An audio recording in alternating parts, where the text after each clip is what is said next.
On today's episode of Locked On Avalanche, the Avs get 3 guys back on their game on Friday, and then not much after that.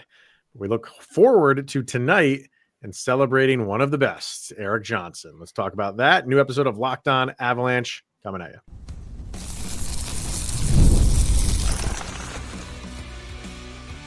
You're Locked On Avalanche, your daily podcast on the Colorado Avalanche, part of the Locked On Podcast Network. Your team every day. All right, everybody, welcome to the Locked On Avalanche podcast, part of the Locked On Podcast Network, your team every day. I'm your host, Chris Maselli. With me, as always, is Mr. Shaggy Von Doom, Kyle Sullivan. Thank you for tuning in and making it your first listen of the day. Always appreciated. And make sure you're following us on our social media outlets, LOPN_Avalanche on Twitter X, Locked On Avalanche on Instagram and Threads. Questions, comments, concerns, and opinions, LockedOnAvalanche at gmail.com. Follow us on our YouTube channel. Hit subscribe. Get notified when a new show goes live. Make sure you subscribe to our subtext as well. Link to that's in the show notes below. When you do, chat with Kyle and I one-on-one. We get your opinion, everything Avalanche related, which we share on this very podcast. I guess we should start throwing the blue sky one out there too, because we've been on that for a while, but we're kind of amping up what we do over there. So go search for however you search for whatever Locked On Avalanche over on. Is that what it's going to be? Yep. That's the Napoleon Dynamite. Napoleon Dynamite. We'll go with that. Why not? We'll get to our subtext people a little bit later. They have some mailbag questions and predictions against the game Monday night in Philadelphia. So we'll talk about that. We're going to back up a little bit, back the truck up until Friday, and kind of just discuss a little bit this game against Washington that the Avs lose 5-2. So much good going for the Avalanche heading into this game, and then it got even better because you got 3 guys back and 3 big pieces, and Miles Wood, Jonathan Drouin, and Valnichuskin, and that was the big one. And the game started. You had a lead, Kyle. You had the first goal of the game, and that was like, okay, if this is not a sign of things turning, they've been turning. But you got a first period lead. Oh yeah. Like just give us the Stanley Cup right now is what you were feeling. And then it was just, that was a forgettable game. If you ask me, I just one that you just throw away. We'll get to, we'll summarize it, but we'll get to, specific things. I just didn't like it. I just didn't like how that game went for the Avs. It was such a funny game, such a funny haha game. Like one shot, one goal, both teams. Like it's wonderful, beautiful, and this further proves our point. The Avs do listen to the show because we've been screaming, "Avs, get out and start the game with a lead." But I forgot to say, play the rest of the game. It was flipped, right? It was the other way around. You started off good, and then it was downhill from there. Where before you're starting at the bottom of the hill and climbing your way up. So they literally took our advice and our suggestion, and they took it to a T. Forgot to say, oh yeah, play the second and the third. But yeah, it was a very aloof game, and it's not like it was like god awful terrible. It just there was no pep, there was no zip, there was no synergy. Yes, the names came back. They didn't really make a huge impact, and it's you don't expect them to really come back from injury and honestly suspension and start lighting up the score sheet. But you expected a little bit more. But also give credit where credit is due. Washington is a good team, and they played like a good team. The Avalanche just kind of did not. I thought they just had to. Washington just had to weather a storm that they knew was going to come in the beginning of this game. With those 3 guys coming Where's back. that so familiar? Yeah. And then, it was just, I thought, you had Georgiev injured. They said he was day to day. He is on the injured reserve list. It's retroactive. He's going out on this road trip, and he's expected to play for this road trip. So it's not like a long-term thing for him. But because of that, you knew he was not going to be the backup to Annunen, and I thought because of that, and Trent Miner is now your backup for this game or that game against Washington. I in the back of my head, I was like, well, obviously, I hope it doesn't go poorly for Annunen, but if it does, I was talking about this with someone on subtext. He's just gonna have to fall on the grenade, and because would they really put Trent Miner in? just, someone who just has just no experience. And, this is a home game and against Washington, a good team. Just didn't think it was going to happen. I just thought if it goes off the rails, sorry, Eustace, but you're going to have to be the guy. Bednar was having none of that. And you get 3 goals on 6 shots. And Bednar was like, I don't care. I'm making the switch, which it was a little bit shocking to me that he did it. I mean, Miner held it together for the most part. They gave up 1 because the last one was an empty netter. But it's not one of those things where you felt like, hey, he's keeping you in it. I mean, I think the Avs did okay offensively, but it was just we always say how you just get a vibe of a game, and it's like, hey, you're gonna get. Oh, and you froze up there, and while you're coming back, I do want that is a 3-pronged takeaway when it comes to the goalie topic from Friday. I was screaming to the top of my lungs that Georgie starting that game was dumb. Look at there. He's injured. Congratulations. Eustace, he was pulled 3 goals on 6 shots, but because Bednar did not like the quality of goal. It's not, and he was, and he was vocal about it, and that being the reason he was pulled. And then now Miner looked average, stopped, just the onslaught that was. So now we could start the Miner is the 1A and Eustace is the 1B. No, it was not a great game by Juice. And this is one of those things, the Avs, they've learned a lesson here when it comes to goalie management.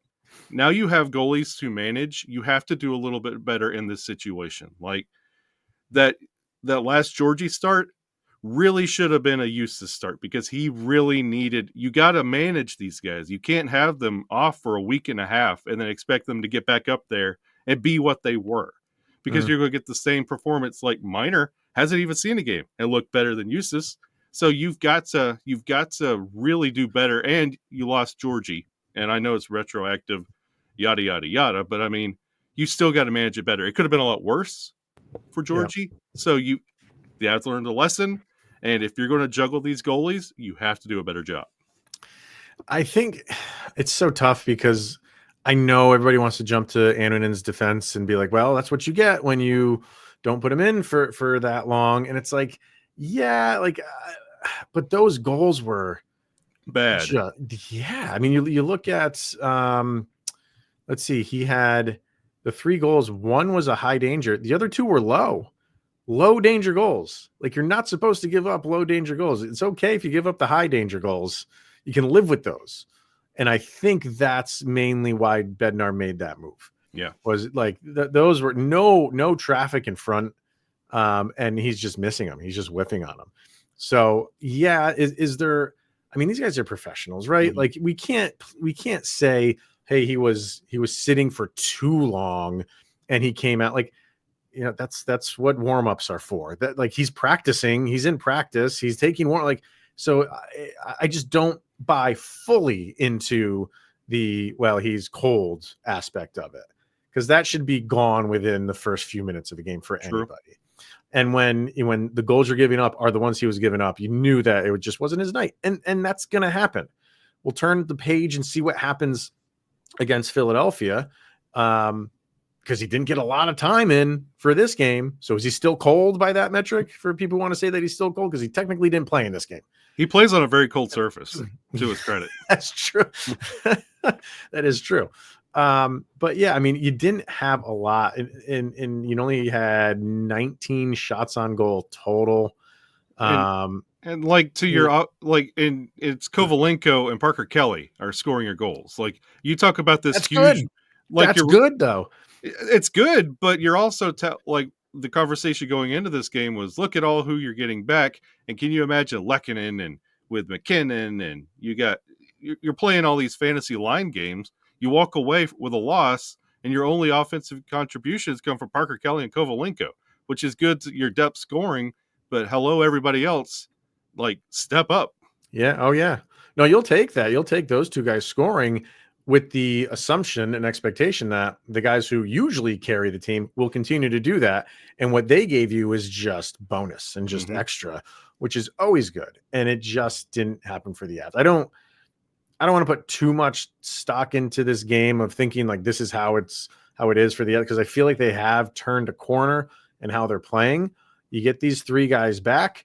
I thought Nichushkin looked okay. I really did. I thought like he had a couple good chances. He had a couple good passes. I thought Drouin struggled for most of the game. But that's not, again, I don't really feel like that's going to play itself out over the course of a season. I want to see what that line does in this game against Philly, because these are guys you want back in. So I think it all revolves around, hey, let's shore up the defense. Let's get, a better performance from our goalies, and things will be fine. But right now it's just too much of this up and down for the Avs, especially in that game.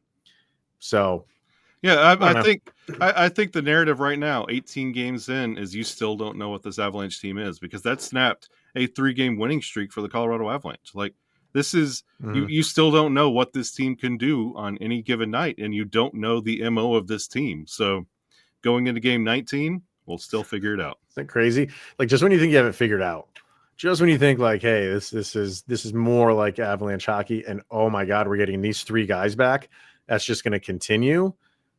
There you go. No, you have another team in who's trying to win the game too. So they're not just going to roll over and just be like, oh well, I guess we'll just give them this game. It doesn't happen that way. They're off to a really good start. They want to continue that. They weathered that storm in the beginning of the game, and they took the game from you. Good job. Good job, Washington. Now the Avalanche just dust that off, get to your next game. That's all you can really do right now, is just get to your next game, and just, don't. The Avs have always been good about not having like those games back to back and following up a loss with a good performance. Not saying necessarily a win. You're going to have losing streaks, but a good performance. That's what I want to see. I want the win. Don't get me wrong. I want the 2 points and I want the win. But how do you respond? If you that's what separates good teams from the bad teams, is when a bad team has a bad game and they go out and do that again, and then do it again, and then do it again. It's just the nature of a team and the makeup of a team. The Avs aren't made up that way, so they don't like to lose like that. And you have a road trip, which you hear all the time. Maybe that's the best time for a road trip, and this is one for the Avs. Let's see what they can do with it. Yeah, bad teams, that becomes their identity. The Avalanche still don't have one. Yeah, well, they do, but it's the top portion. Like, those guys are on another level. That's their identity right now. You got to fill in the other spots for the identity. So, all right, let's get our first break in. And when we come back, we haven't talked about Erik Johnson in a while because he hasn't been here for a couple of years, but we're going to do that because big moment for him coming up. Well, it happened, but it's going to continue on Monday. So let's talk about that coming up next. All right, let's hear from Prize Picks. It's the best place to get real money sports action with over 10 million members and billions of dollars in awarded winnings. Prize Picks has made daily fantasy sports accessible to all. You just pick more or less on at least 2 players for a shot to win up 100 times your cash. And you can run your game all season long with Prize Picks. Prize Picks is the only real money daily fantasy platform with an injury insurance policy, so your lineup stays in play even if one of your players gets injured. If your player leaves in the first half and doesn't return, Prize Picks keeps your lineup live. And Prize Picks also offers weekly promotions that can lead to big payouts, like who doesn't love a good Taco Tuesday, where every Tuesday Prize Picks discounts select players and their projections up to 25% to provide even more value to your lineups. So go download the app today and use the code LOCKEDONNHL to get $50 instantly after you play your first $5 lineup. That code is LOCKEDONNHL, and you get $50 right away after you play your first $5 lineup over at Prize Picks, where you run your game.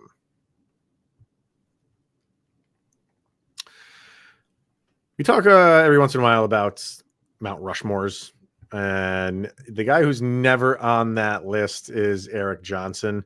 But if you were to say, hey, just do a Mount Rushmore for what a player meant to a team, not the stats and all that stuff and all the fancy stats, and was he the best player for his era? and you just went on what he meant to the franchise, the community, the fan base. Erik Johnson is on there for the Avalanche.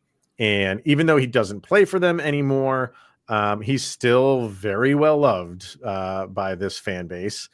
Could be one of those things where once his career is all said and done, wouldn't surprise me if he comes back and has one of those front office jobs. You know what I mean? He's just connected to this team and this fan base.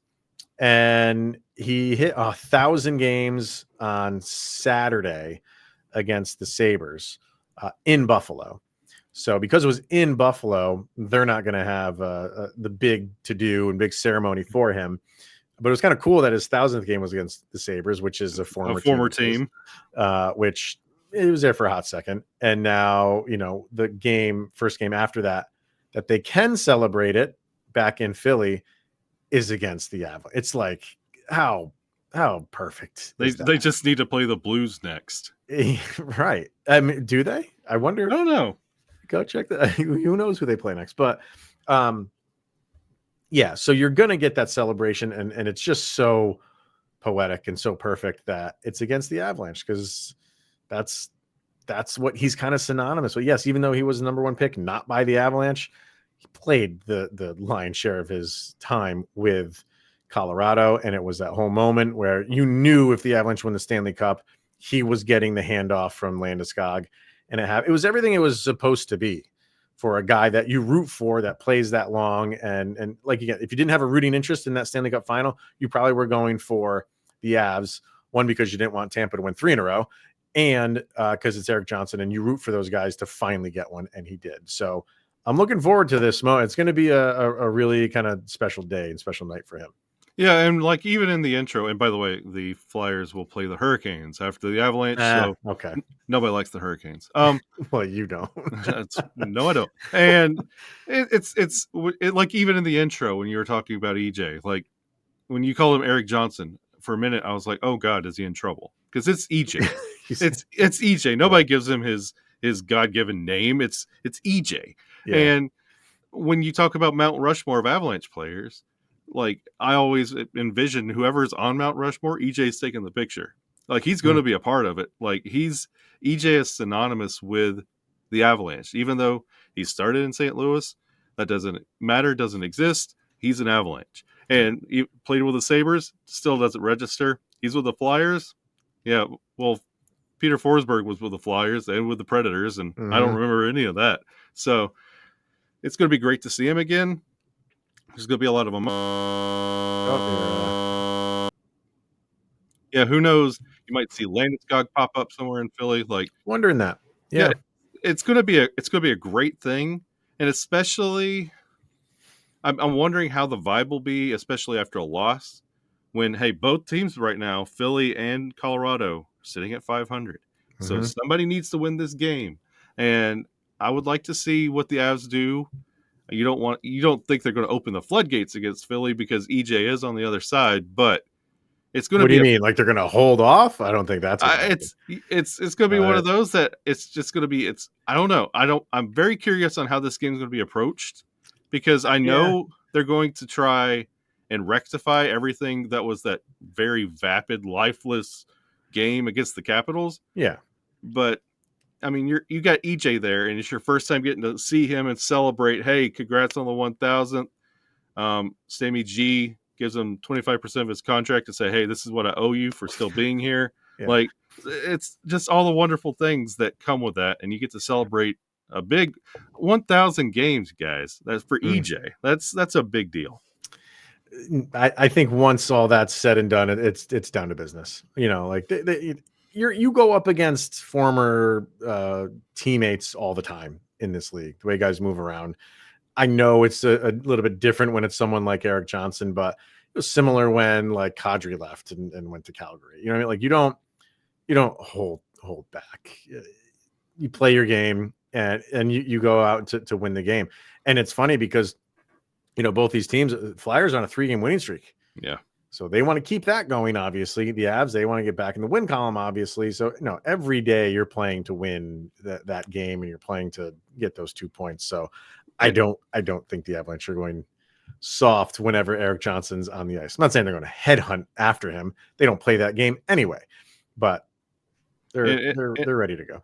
It's two teams relying on two names having really good starts to their season. Like Nathan McKinnon's leading the Avs, and Travis Konechny is really having a great year for Philly right now. So, and you don't know your stable of goalies for both teams. It's a bizarro game. It's the same team in the same spot. So it's going to be a very fun game to watch. I want to see if Morgan Frost. I want to see if Morgan Frost plays. Well, for East Coast, I want to see if Morgan Frost plays this game, because he's someone that's always on my radar of like the Avs could dip in and get him. That was last year. I don't know if they would do that anymore. I don't even know if they're really interested in the guy. I just like how he plays, and it just doesn't seem to work in Philly. I think he's been a healthy scratch a couple times this year already, which kind of goes in the realm between him and Tortorella. They just don't seem to see eye to eye. I don't know. So I'm interested to see if he actually plays. Overall in this game, though, we go back to the goalie thing. We know who's going to be the starting goalie. Like it's going to be Annunen. Georgiev can't play this game. He can play. I don't think he can play the next one. I think the one after that. If we're going retroactive to the 13th. No, so he could play Wednesday, because that'd be a week after. Yep. So he could play Wednesday. So, but this has got to be a redemption game for Annunen. You got embarrassed. You did. Personally, you got embarrassed. So we talk about how the team bounces back after losses. Same is true for individuals. And all eyes are going to be laser focused on him to be like, let's see how you bounce back, my man. So you got to have a really good game against this Flyers team. No, the whole everybody on the Colorado Avalanche needs to have a better game. You can't have this become the new habit, especially with everybody returning, and Val needs to crank it up just a little bit more. Like, you need to get comfortable and start forming an identity here and now. I know we say this all the time, but it's win now every game. A couple people on subtext chimed in about it. Lisa says Annunen does redeem himself, and I think the Avs will win 5-2. I can't have the Flyers fans around me bragging. I don't. She must live in Philly. I don't know if I ever asked her where she actually lives. So I'm assuming it's in the And Philly fans, they kind of do travel well, so they kind of are coast to coast. But if she lives in Philly they know she's an Avs fan, and the this Flyers is our Avalanche friend. I would feel. Oh yeah. That's that Lisa. Okay, yep. I'm thinking, but I thought she was. Yeah, she's a cat. Okay, so that's that Lisa. Okay, I'm mixing them up then. So, but she's the Capitals fan though. Mm-hmm. But does she? That's why we got a detailed breakdown going into Friday's game from Lisa on the strengths and the hot name that ended up being the dagger for the Avalanche on the Friday game. Yep. All right. I thought that was a different Lisa. My apologies, Lisa. So let's see. Dan says, after that last game with a rustier return of old friends than anticipated, I believe the boys will have it together with better chemistry on the ice and come out with a win 5-3. Need to stay out of the box and capitalize on the power play. Big Val gets a goal, and LOC is long overdue. He doesn't say LOC gets a goal, but he says he's long overdue. I know he's long overdue. So is he willing that into existence? I hope so. He's so close. I mean, if Parker Kelly finally got off the schneid there, Logan O'Connor's got to be pretty close. I would like a Nichushkin goal. That sure would make me feel a lot better. And Zach says Colorado wins this thing 5-4 in overtime. Oh, please. Come on. I can't. No overtimes. I can't handle that right now. Not right now. It's finals week for my second to last class of college. I can't do any more overtime. So, but Lisa did predict 5-2, which is the opposite of. I like 5-2. So that's why she went that route. I don't know. Let's find out. All right, let's get our last break, and when we come back, we have some questions that were thrown at us from our subtext people, and I think that we took a couple off of Instagram as well. So, last break in, and we'll finish this up with some fun Thanksgiving talk already. Let's do it right after this. All right, we are going to hear from Food. No, wait, do I have the wrong one up there? I do have the wrong one up there. We have to get this guy up here. Indeed. We're not going to do Fandudes here. We're going to do Indeed because we're driven by the search for better. But when it comes to hiring, the best way to search for a candidate isn't to search at all. So don't search, match with Indeed. And if you need to hire, of course, you need Indeed. It's your matching and hiring platform with over 350 million global monthly visitors, according to Indeed data, and a matching engine that helps you find quality candidates fast. So ditch the busy work and use Indeed for scheduling, screening, and messaging so you can connect with candidates faster. And Indeed doesn't just help you hire faster. 93% of employers agree that Indeed delivers the highest quality matches compared to other job sites, according to a recent Indeed survey. Listeners of Locked On Avalanche will get $75 in sponsored job credit to get your jobs more visibility at Indeed.com/locked-on. So go to Indeed.com/locked-on right now and support Locked On Avalanche by saying you heard about Indeed on this very podcast. Indeed.com/locked-on. Terms and conditions apply. And if you need to hire, then you need Indeed. All right. We had a couple questions thrown our way from our subtext crew here. I'm just going to bring them up. One was from our boy Vargar. And he said, at what point does Chris McFarland come to terms with the instability of the Avs goaltending and actually do something about it? Or is he just going to waste another year of the big three's prime? I don't feel like he doesn't know that it's a problem. I just think it's difficult to make moves at this stage in the season. I don't think, even though, we're getting there, we're getting closer to the point where teams do want to start making some, trades here and there. But I still think middle of November is a little bit early. And not only that, it's tough for the Avs in the position that they are in. Like, what are you going to bring in? Like, what you're going to bring in is about what you're getting from Annunen and Georgiev right now. And on top of that, I think they are just going to see what this current Georgiev, I don't want to call it a run, but current play, which has been improved. Oddly enough, I think they want to see if that can continue. I'm of the mind, like, you've had him for this long, what he's going to give you. I don't think it's going to improve that much. I don't think it's going to get much worse than it is right now. You're either going to get this, or every once in a while get those games where he's really good. That happens with a lot of players. And are they going to be okay with that? Or do they go out and get something and try to navigate the cap that they have, which is none, and bring in who? Bring in someone. I mean, the name, you hear Blackwood, you hear Gibson. Gibson could happen. They could make that work. People would have to retain some salary. That would be the best option, I would think, for them. But I just feel like I go back to what we said a little while ago, Kyle, in like last week's episodes. They just want good enough. And if they feel like they can get it with Georgiev, they don't make a move. All right, this is how it's going to go, Vargar, because we see eye to eye on a lot of things. You're my brother, but you know how things are. If there was going to be a move to fix this goalie problem, it would have happened already. In the offseason, they were juggling the uncertainty around the Landy situation and Nichushkin and how they're going to put this team together. So you saw so many 1 year, 1.2 million, 1 million deals. They were piecing this team together. They were banking on at least we could get average to semi-average goalie production. We can outscore this problem. And then Georgie started by falling off a cliff. And if something was going to be done, it would have been done then.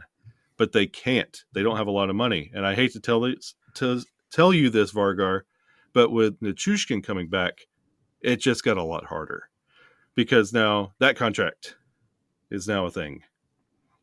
And you've got it, it's getting tighter. And if you're going to be trading pieces, it's not going to be tomorrow or the next day. It's going to be a little pushing past Thanksgiving before, if this has to be addressed. But I'm very confident this conversation has been had, and just there's not a lot the Avs can do when it comes to money and pieces, because they're still trying to figure out what works on this patchwork team. Well, you mentioned, Nichushkin comes back, and the next question we had is about Landeskog. It said, if Landy comes back, what's the cap move that you make considering everybody else is healthy?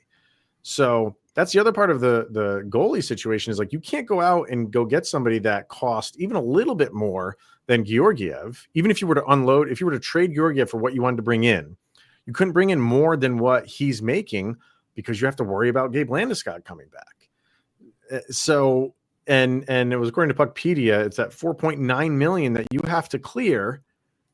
It could fluctuate a little bit depending on when he comes back, but let's just stick with that number. Let's go between 4.5 and 4.9. You got to clear up some space if he's coming back. What do you do? What moves do you make? We've been talking about that for months. If all these guys come back, there's got to be a move somewhere that's made. And I wonder if the Avalanche were trying to see if someone, who's always on the trade block wasn't playing well, it's easier to unload them. And the guys that are always on the trade block, Sam Girard, Manson's name's always thrown on there, which I don't know why. I don't think they're really going to get rid of him. Like he's your muscle on this team.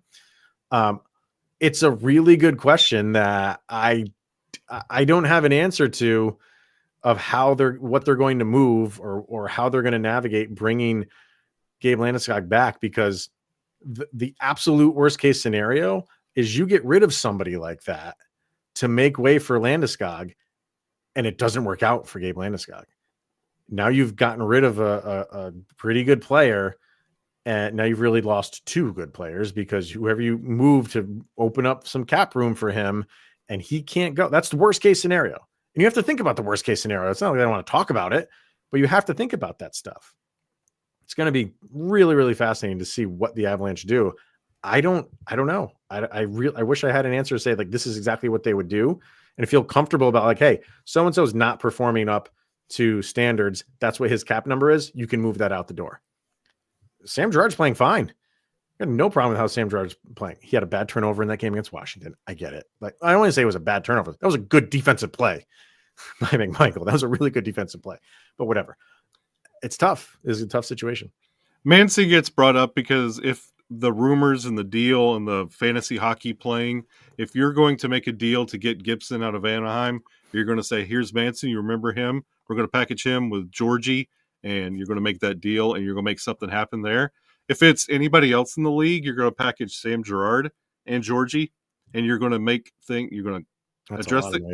Yeah. That's a lot of money out, and you're getting a serviceable goalie. You're taking care of two problems, and you're asking another man to step up on defense, which is not a problem. That's why you hear those two names, but Georgie is leaving. It's just who goes with him to make this seem a little bit sweeter and try and hide the beginning of this season.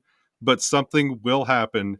But this also plays around with Landeskog's timeline, because a move doesn't have to be made until that gets close and imminent, and it doesn't seem like that's anytime soon. I wonder if that's another reason why they're playing Georgi. I mean, well, they're playing him because he's starting to improve and play better, and they want to win games. But it's also, if the long-term thinking for him is like, yes, we will move him. You want him playing good hockey to move in so you can get a better return. Because if he's playing poor, what are you going to get? Like, teams are like, he's not playing very well. We're not giving you a lot. But if he's playing better and good, and you can say, like, hey, we'll trade him for something of value, you do want him playing better hockey. So we'll see. And up until he was injured, he was carrying that 3-game winning streak. Yeah. Another question was kind of feeding off that a little bit. The biggest surprise of the season so far. There's a couple that you could throw out here. For me, it's Sam Malinski. I don't like. It's not a surprise that he's playing well, because we liked how he played last year in the few games that he played. I think the surprise is like how well he's actually playing. Like he is exceeding how I thought he would play. I was hoping he would be the one that took that third pairing spot, and he's taken it and run with it.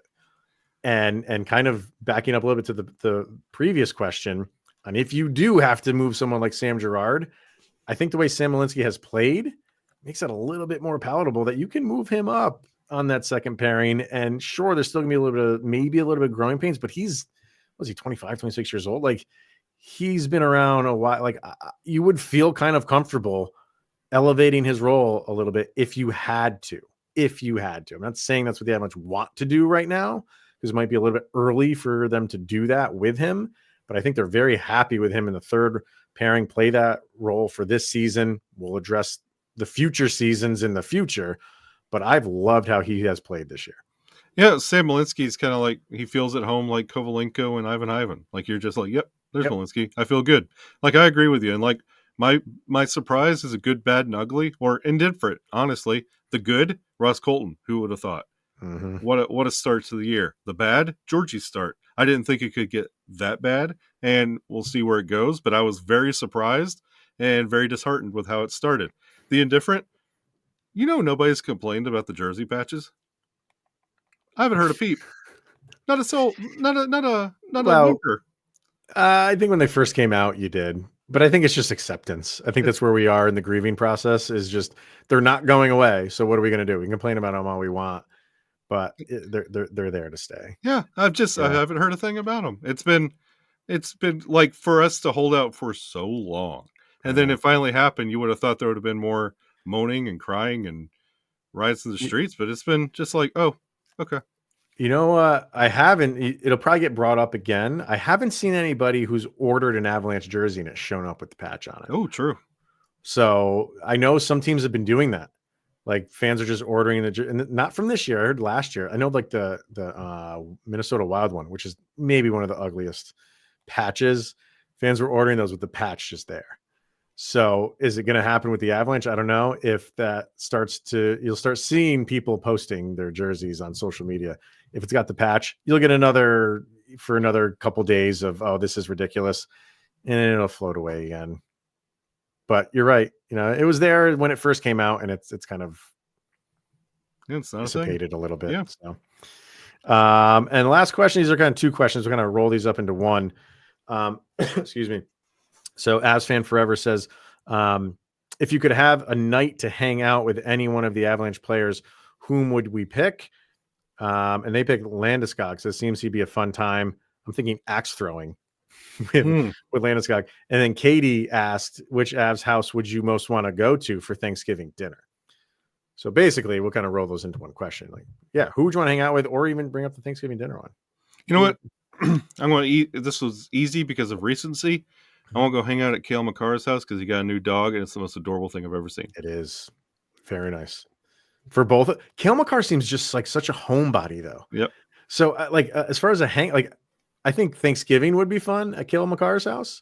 But like, as far as like a hangout, like go out on night on the town, I don't think he's really into that stuff. So would it be all enjoyable? I mean, it would be enjoyable, but would it be like a night to remember that you're out axe throwing with Cale Makar? I don't know. No, because I expect my night with Cale Makar to be like Chris Farley's SNL skit, where I'll be like, "You remember your debut against Calgary? That was pretty cool, huh?" Yeah.